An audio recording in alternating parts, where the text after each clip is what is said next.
Damares. Hoje a gente vai começar o programa fazendo aquilo que o PT não fez.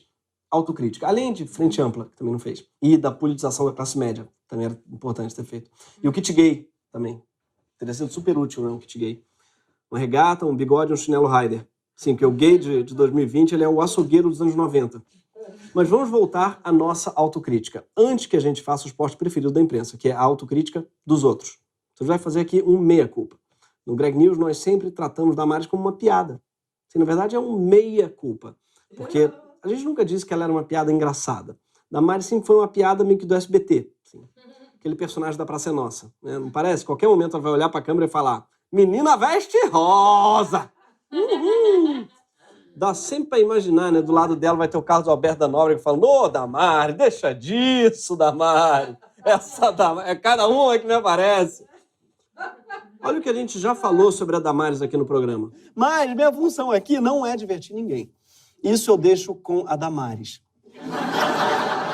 Afinal de contas, esse governo tem uma ministra do alívio cômico. Né? Eles mandam ela assim: ah, tá muito chato esse papo aí de reforma da Previdência. Solta a Damares. Vai, solta a Damares. Solta a Damares. É sério, solta a Damares. Tem também a Damares, que é a ministra favorita aí do Greg News. Eu tô mostrando esse vídeo para provar que eu não sou a única coisa que envelheceu mal nesse programa. Minhas piadas também. Mas sério, olha essa cutis de quem abraça a gente na rua, de quem não tem medo de perdigoto. Olha esse colágeno dessa pessoa que nunca ouviu a palavra comorbidade. Né? O sorriso de quem nunca fez reunião por Zoom, de quem tem uma creche funcionando. Ano passado, quando o governo Bolsonaro começou, era comum a gente ouvir que o papel da Damares era ser uma distração. De que ela levantaria uma cortina de fumaça, enquanto ministros mais sérios, como o Guedes e o Moro, moviam-se sem que ninguém percebesse. Principalmente o Moro, que inclusive fala sem que ninguém perceba, porque ele não mexe a boca, vocês já viram. Tá, temos que ver a questão dos cônjuges, todos os cônjuges da... O governo Bolsonaro tinha um plano meio de Pink e o cérebro, sabe? Não sei se vocês lembram, sempre tinha uns planos do tipo: Pink, você vai lá e distrai eles falando bobagem enquanto eu domino o mundo. Pra quem não lembra do desenho animado, são dois ratos querendo dominar o mundo, mas como diz a canção, um é um gênio, o outro um imbecil. A gente sempre achou que o Pink seria Damares, né? Até porque as meninas vestem pink. Mas o que a gente está vendo é que ela é o cérebro. Sim, ela é o gênio. Talvez porque em volta dela só tem imbecil. Mas também porque ela, sim, é quem está colocando em prática um plano para dominar o mundo. Para se convencer disso, é só entender quem é Damares, né? E de onde ela vem. Para entender Damares, tem que estar moleque. Damares nasceu no Paraná. Ela é mais uma contribuição do Paraná para a política brasileira. Ela é filha de um pastor evangélico da Igreja Quadrangular. Sim, Igreja Quadrangular, que é a tradução em português da Foursquare Church. Tradução errada, aliás, tá? Sim, a Foursquare Church em português claramente tinha que chamar Igreja do Quadradinho de Quatro. E o que seria essa igreja com o nome de torneio? Seria uma igreja em que 4 pastores se enfrentam e ganha aquele que tiver mais pontos corridos? Não. É uma igreja fundada nos Estados Unidos, depois que sua criadora recebeu a visão do Evangelho Quadrangular, que tem como seus 4 símbolos a cruz, a pomba, o cálice e a coroa.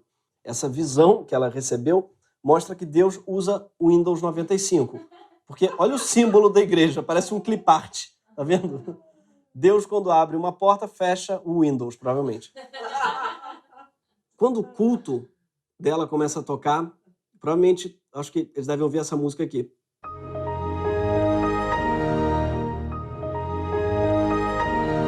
Amém, Senhor. O pai da Damares foi um missionário que abriu mais de 100 templos em vários estados do Brasil. Então, ela passou a infância viajando o país, enquanto o pai espalhava o evangelho e coletava dízimo. Afinal, templo é dinheiro. Damares morou na Bahia, em Alagoas, no Sergipe, no interior de São Paulo. Depois que cresceu, ela virou pastora também. Ao mesmo tempo, ela estudou Direito e Pedagogia, e assim ela aprendeu os jargões da lei e da educação. Com essa formação ampla, ela foi parar no Congresso, onde ela ficou por mais de 20 anos trabalhando como assessora parlamentar de políticos da bancada evangélica, como o também pastor e cantor gospel Magno Malta, do Espírito Santo. O trabalho dela era traduzir as convicções religiosas de Malta em linguagem jurídica e política. Nesse governo cheio de novato, a Damares sempre foi uma raposa velha, que domina as engrenagens do Congresso e o diálogo com o baixo clero. A gente sempre tratou ela como um outsider, né? Quando ela, na verdade, é uma das mais experientes operadoras do governo? Segundo ela própria. Eu sou pastora evangélica, mas também sou jurista. E há 14 anos eu estava nos bastidores do Congresso Nacional assessorando parlamentares cristãos, não só os parlamentares evangélicos, mas os parlamentares cristãos, na construção de boas leis e também ajudando a derrubar as péssimas leis e na fiscalização de políticas públicas no Brasil. Você provavelmente não conhecia esse vídeo da Damares séria, né? Porque a competição entre vídeos da Damares é árdua. Como é que esse vídeo vai bombar? Ela não tá gritando que o Aladim é gay, nem que a Cinderela é drogada, né? Sim, essa coisa de carruagem dela virar abóbora, isso é ketamina, né? Que meia-noite acaba, você descobre que o negócio é um rato, que o negócio é deprimente. Enfim, ela tá dizendo uma coisa bem mais grave. Ela tá dizendo que ela tá há anos, que ela tá no caso desde o governo Fernando Henrique, que ela já trabalhava no Congresso para que a religião defina as leis do Brasil. É isso que ela fazia. Além de assessorar pessoalmente parlamentares cristãos, Damares também criou uma organização inteira dedicada a fazer a mesma coisa. É a Associação de Juristas Evangélicos Anajure, que não é aquela música do Los Hermanos. Não, Anajure. Se você não sabe o que é Anajure, você não sabe o que é sofrer. Vou parar, perdão. Vou parar. É só que me atormenta a previsão do nosso destino. Anajure, ela foi criada em 2012 e dedica-se, em grande parte, a prestar serviços de assessoria parlamentar. Para se filiar a Anajure, juristas como a Damares têm que fazer um juramento que inclui esse trecho aqui. Reconhecemos que a Bíblia é a palavra de Deus, divinamente inspirada, inanerrante, infalível, verdadeira, sendo ela a nossa única regra de fé e conduta. Se você achou estranha a palavra inanerrante, é por um motivo, é porque ela não existe mesmo. A gente checou, e não é que ela não existe no Horizon, no Aurélio, não existe no Google. O único lugar que tem a palavra inanerrante é no site da Anajure. E quem escreveu isso errou provavelmente por não ser inanerrante, né? Deus, pelo jeito, ele escreve certo por palavras que não existem. Mas o assustador aqui é que eles se dizem juristas, mas afirmam que a única lei que eles seguem é a Bíblia, e não a lei mesmo. E é por isso que eles se dedicam a fazer com que a lei do país fique cada vez mais parecida com uma interpretação rasa da lei de Deus, que é basicamente comer camarão, mas não pode. Comer irmã, pode. Está na Bíblia, gente. Na sua atuação, a Anajure parece ter duas bandeiras principais: o combate ao aborto e a ideologia de gênero. Como já discutimos aqui no Greg News, ideologia de gênero não existe. É um slogan, é um golpe de marketing, é uma expressão balaio, que quer dizer muitas coisas ao mesmo tempo, desde homossexualidade até pedofilia, necrofilia, sexo com animais, enfim. É um fantasma inventado pela Igreja Católica para criar pânico social. Nessa mitologia, que foi criada pelo cardeal Ratzinger, antes de ser papa, o objetivo da ideologia de gênero seria destruir a família. Isso é mentira. A gente sabe que o que destrói a família é grupo de WhatsApp. E a Flor de Lis também destrói a família dela, no caso. Depende, assim, do quão radical é o seu projeto de destruição da família. Desde então, o termo ideologia de gênero foi apropriado também por lideranças evangélicas. Olha a Damares explicando como é que a ideologia de gênero está sendo usada nas escolas. Fizeram um congresso recentemente, depois estiveram lá no Congresso Nacional, e disseram que no Brasil estão catalogadas 70 identidades de gênero. Consegue entender isso? 70. Aí os professores, os educadores em sala de aula estão dizendo o seguinte: você não é menino, escolhe uma das 70. Consegue entender a confusão? Consegue entender que os meninos e adolescentes estão confusos e por conta disso estão se suicidando? Estão se cortando? Estão em depressão? O que a Damares faz aqui é fundamental para a gente entender como é que ela atua. Reparem que ela tem um método. Ela começa com uma premissa falsa, de que crianças de 3 anos estariam sendo obrigadas a escolher entre 70 opções de identidade de gênero na escola. Como se estivesse jogando Pokémon GO. E tivesse uma infinidade de Pokémons para ela escolher, ela é obrigada a escolher um só para o resto da vida. Isso não existe, nunca existiu. Tá? O Plano Nacional de Educação sequer prevê o ensino de identidade de gênero, muito menos obrigar uma criança tão pequena a escolher entre 70 possibilidades. Isso não existe. Só que depois dessa premissa falsa, ela tira também uma conclusão falsa, de que a variedade de gêneros está levando pessoas ao suicídio, que também é mentira, obviamente. As pesquisas mostram que é justamente o sofrimento por não poder questionar uma identidade imposta que causa depressão e morte. O que acontece? O método da Damares consiste em fazer a gente questionar somente a conclusão, mas não a premissa. Daí a gente começa a defender, tá, a liberdade que os jovens adultos devem ter para afirmar a sua própria identidade, e a gente acaba esquecendo de dizer que a escola não está dizendo para criança nenhuma que ela não é menino. Isso não tá, quem tá dizendo isso? A gente tá dizendo isso pro Bolsonaro, que não é um menino que tem que saber, porque afinal de contas estão depositando 89 mil reais na conta da esposa dele. Mas enfim, ela tem um método argumentativo que é baseado no daqui a pouco, que eu gosto de chamar de daqui a pouquismo. Tá? O daqui a pouco é um conectivo que ela usa para relacionar coisas que não têm a menor relação. Do tipo, eles estão distribuindo kit gay, daqui a pouco estão comendo seu cu. Oi? Qual é a relação? Você fica tão perplexo que esquece de explicar que não estão distribuindo kit gay. Porque logo depois ela disse um absurdo maior. Então o que ela faz? Ela inventa uma resposta falsa para uma pergunta falsa. Todo mundo sabe que a pergunta deveria ser: por que o Queiroz depositou 89 mil reais para o Michele Bolsonaro? Mas a Damares, ela vai além. Essa gravura aqui, não sei se vocês já viram essa gravura, se chama O Fazendeiro Solitário. Ela estava numa prova de criança de história, de português, na cidade de Curitiba. A criança tinha que ver essa gravura e fazer uma redação. Dá uma olhadinha na gravura, irmãos. Não ri, não. Não ri, não, porque isso é sério. Que dá vontade de rir, dá, mas que é sério, é sério. Olha o tamanho do órgão sexual do fazendeiro solitário. E olha como é que estão as galinhas. Apologia ao sexo com animais. Vocês acham que um professor tem que mostrar isso para a criança e mandar a criança escrever uma redação de que há sexo com animais e que é normal o sexo com animais? Então, essa imagem realmente circulou numa prova. Uma imagem de 5 centímetros, uma única escola que o professor se enganou. Ele procurou, provavelmente, fazendeiro no Google e botou aquilo sem querer. Já se enganou, ele pediu desculpas, inclusive. Ele não mandou os alunos escreverem uma redação dizendo que zoofilia é normal, entendeu? Ele não disse isso, todo o resto não existe. Então, assim, pelo amor de Deus, a gente acaba esquecendo de dizer que zoofilia é um negócio que existe, né? Tanto existe, sim, e existe problema sério disso. Inclusive tem uma pessoa que já assumiu publicamente e com detector de mentiras que fez sexo com animais. E não foi o seu professor do seu filho de 3 anos, não. Foi o presidente do seu filho de 3 anos. Olha, já comeu uma cabra, um bichinho? Que bichinho? Bezerrinho, vaquinha, cavalinho. Onde ia atrás de galinha no galinheiro, todo mundo ia na minha cidade, entendeu? Alguns mais malandros iam na bezerrinha, na jumentinha, tá certo? Mas era comum, não tinha naquele tempo, tinha mulher como tem hoje em dia, que tinha mulher, mas a mulher não... Por que a galinha atravessou a rua? Para não encontrar o Bolsonaro.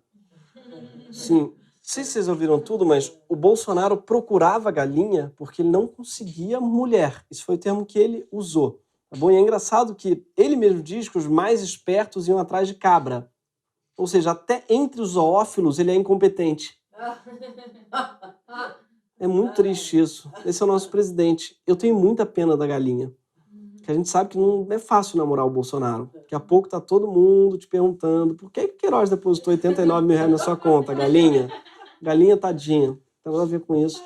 Mas voltando a Damares, ela encerra seu pânico moral, jurando que todos esses ensinamentos horríveis, pedofilia, zoofilia, são parte do currículo da escola. Olha o que ela disse sobre a Marta Suplicy. Vou mostrar para vocês o que está acontecendo nas escolas, irmão. Pode mostrar os próximos slides. Irmãos, essa mulher, quando era prefeita da cidade de São Paulo, irmãos, ela gastou 2 milhões de reais com aquele grupo, o grupo GTPOS, para ensinar sobre ereção e masturbação em bebês nas escolas. Isso é que dá você ter uma pastora advogada. Que mentir é pecado, mas com atenuantes. De novo, é mentira o que ela diz? Claro. O projeto que ela cita é de educação sexual. O currículo não incluía masturbação de bebês, jamais. O trecho que ela citou, entre aspas, no slide, como sendo do jornal do Estado de São Paulo, não existe. Nunca foi publicado. A gente checou. E a história continua. Inclusive, na Holanda, os especialistas, esses homens que são grandes especialistas, que fizeram não sei quantas universidades, eles ensinam que o menino tem que ser masturbado com 7 meses de idade, para que quando ele chegar na fase adulta, ele possa ser um homem saudável sexualmente, e a menina tem que ter a vagina manipulada desde cedo para que ela tenha prazer na fase adulta. E essa prefeita fez isso. Lá na Holanda, eles estão até distribuindo uma cartilha ensinando os pais como massagear sexualmente as suas crianças. Isso está acontecendo no Brasil.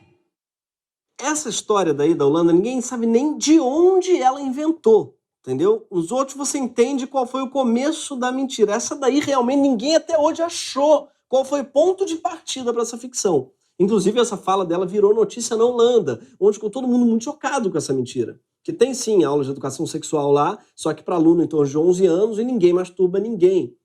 Essa coisa de Países Baixos é por outro motivo que chama. A gente fica ofendido quando um desenho animado acha, né, que no Brasil só tem macaco na rua, só que aqui tem macaco na rua. E é só um desenho animado. Nossa ministra acha que na Holanda se masturbam bebês. Isso é bem mais grave. E é com esse tipo de mentira que a Damares cria espaço para que organizações como a ANAJURE aprovem leis que impedem os professores de falar em gênero ou sexualidade. Nos últimos anos, mais de 160 projetos proibindo a ficção da ideologia de gênero nas escolas tramitaram em municípios, estados e no Congresso Nacional. Dezenas foram aprovados.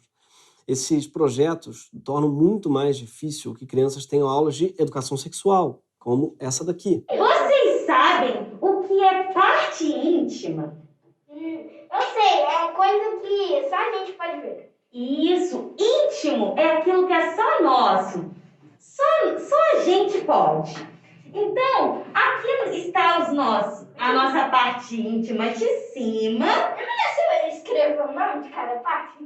Ah, o nome! Se um dia machucar, doer, ou você sentir medo, você tem que contar para alguém que você goste, que você confia. Pode contar pra tia, tá? Esse garoto era muito eu na escola, querendo que a professora falasse palavrão. Tipo, não importa a matéria, só fala palavrão. Enfim, essa professora que a Damares vê como inimigo. Sim, é nesse tipo de aula que ela vê bestialismo e pedofilia. E aí entra uma parte triste, que infelizmente, a própria Damares, ela conta que ela foi estuprada por mais 2 anos, a partir dos 6 anos de idade, por 2 pastores que se hospedavam na casa dela, porque o pai não suspeitava que gente religiosa pudesse cometer uma atrocidade dessas. Ela mesma manteve a violência que sofria em segredo, por vergonha, por culpa e medo. E seus pais descobriram, mas não fizeram nada. Talvez, se Damares tivesse tido aulas de educação sexual na escola, o seu sofrimento teria sido descoberto mais rápido. Afinal, é por causa de aulas de educação sexual, como que a gente viu, e que estão na mira da ANAJURE, que a escola costuma ser o lugar onde os abusos são descobertos e não cometidos. É na escola que muitas crianças violentadas descobrem que não são culpadas, que elas são vítimas, muitas vezes vítimas da própria família. Mas a ANAJURE não é a única organização que Damares criou em sua vida. Ela também é fundadora da Atini. Atini é uma palavra indígena que quer dizer voz no idioma Surauá. A ONG diz que trabalha para acabar com o infanticídio indígena. Uma das primeiras ações da ONG foi fazer um filme chamado Acani, sobre infanticídio nos povos indígenas. E o filme tenta mostrar que esse é um hábito comum entre indígenas brasileiros, principalmente em aldeias isoladas. O filme não é um documentário, as cenas trágicas são todas encenadas. A ONG justifica dizendo que o filme é um docudrama, encenado a partir de fatos reais. Os atores eram indígenas evangelizados. O problema é que eles não sabiam que estavam encenando fatos que seriam apresentados como reais. A equipe de produção disse a eles que eles retratariam hábitos de um passado distante. Eles foram enganados.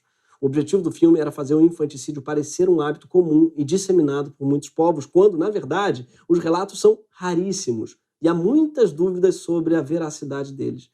Pelo visto, ela entende tanto de indígena quanto entende de holandês.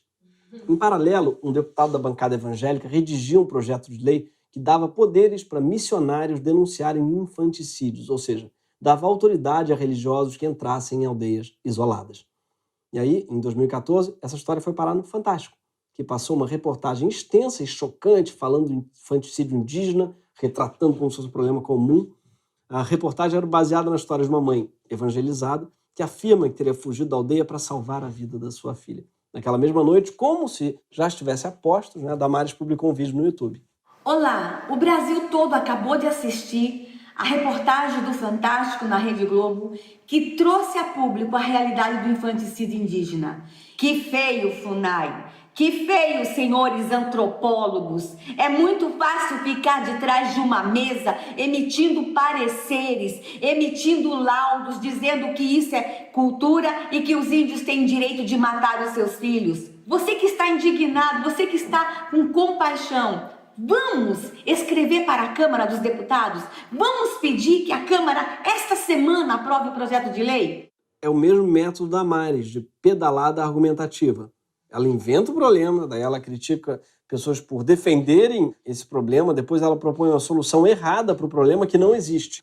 Daí a gente aponta que a solução é errada e a gente esquece de dizer que o problema não existe. E esquece de dizer que a solução errada é o objetivo final dela, que é encher as aldeias de missionário evangélico. E que isso sim seria um problema real, porque a presença de missionários em aldeias está associada a problemas reais, como o aumento do suicídio indígena, um fenômeno tão fartamente documentado, esse sim, que não precisa ser encenado em docudrama. Se a Atini tivesse comprometida em acabar com todos os tipos de infanticídio, seria muito compreensível que ela existisse. Afinal, nossa sociedade de fato mata crianças, e muitas. No ano passado, só no Rio de Janeiro, foram mais de 20 menores de idade mortos pela polícia. É o infanticídio policial. Mas combater o infanticídio policial não dá margem para desmontar os órgãos de proteção aos povos indígenas e deixar que esses povos sejam catequizados por missionários evangélicos. Aliás, quando perguntaram a Damares por que ela não tinha se pronunciado sobre a trágica morte da menina Agatha Félix, baleada pelas costas aos 8 anos por um policial, a ministra disse que acha ridículo fazer esse embate em cima da morte de uma criança linda e que estavam usando esse episódio para um embate político desnecessário. Não é, mas a morte de crianças indígenas, mesmo a morte que ela não consegue provar, essa sim, ela acha ok, politizar. Ela usa até essas mortes para passar projeto de lei. Foi como ministra dos Direitos Humanos no governo Bolsonaro que o compromisso de Damares com uma teocracia, com a Bíblia como única regra, ficou ainda mais nítido. Na hora de montar a equipe, Damares juntou vários religiosos. 7 pessoas do time dela têm formação em teologia. Sim, isso deve representar, acho que, a totalidade das pessoas formadas em teologia no Brasil. E não são só evangélicos. A secretária da família é a jurista Ângela Gandra Martins, sim, de uma família ligada à Opus Dei, essa ordem católica que, historicamente, apoiou governos autoritários e fascistas, assim como o autoflagelo também, que ela apoiou. O autoflagelo é uma espécie de sadomasoquismo solitário, sabe? Em que você é o sádico e também o masoquista. Olha que barato. Uma espécie de violência autossustentável, assim. É uma espécie de punheta do flagelo.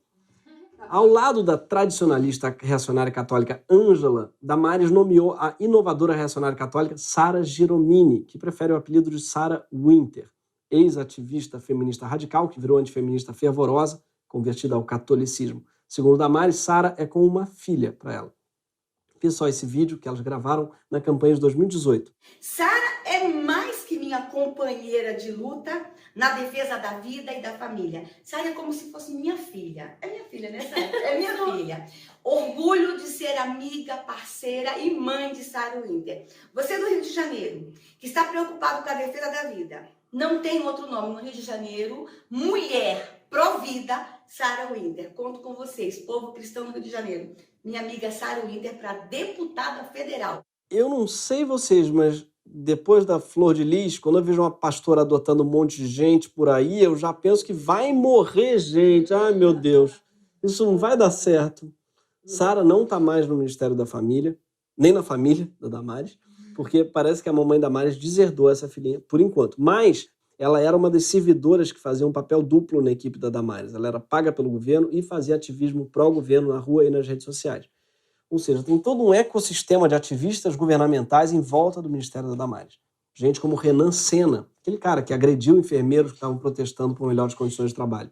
Depois ainda soltou rojões na direção do STF, ele acabou preso. Já o Oswaldo Eustáquio, aquele jornalista suspeito de receber para fazer matérias de ódio, casado com a Sandra Terena, assessoras da Damares. Sim, pelo menos uma vez o dinheiro para pagar pelo trabalho de Oswaldo saiu da conta de Sandra, quando ela já trabalhava para ministra.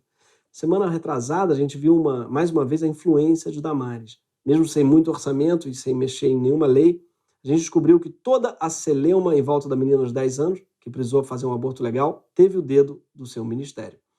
Uma equipe do Ministério da Damares foi ao Espírito Santo e tudo indica que a pressão política que eles fizeram teve relação com a decisão do hospital da UFES de se recusar a fazer o procedimento, forçando a menina a viajar para Pernambuco. Depois disso, a casa onde a menina morava com a avó começou a receber uma romaria de ativistas católicos e evangélicos, apesar de que ninguém deveria nem saber o endereço, mas alguém vazou. No dia do procedimento, tinha um bando protestando na frente do hospital, uns chamando a criança de assassina. Incitando eles estava Sara, a ex-feminista e ex-filha de Damares. Sara divulgou o nome da criança, o que é crime, e o endereço do hospital, informações às quais ela jamais deveria ter tido acesso. Quanto mais divulgar. A menina de 10 anos, abusada e assustada, teve que entrar no hospital dentro do porta-malas do carro.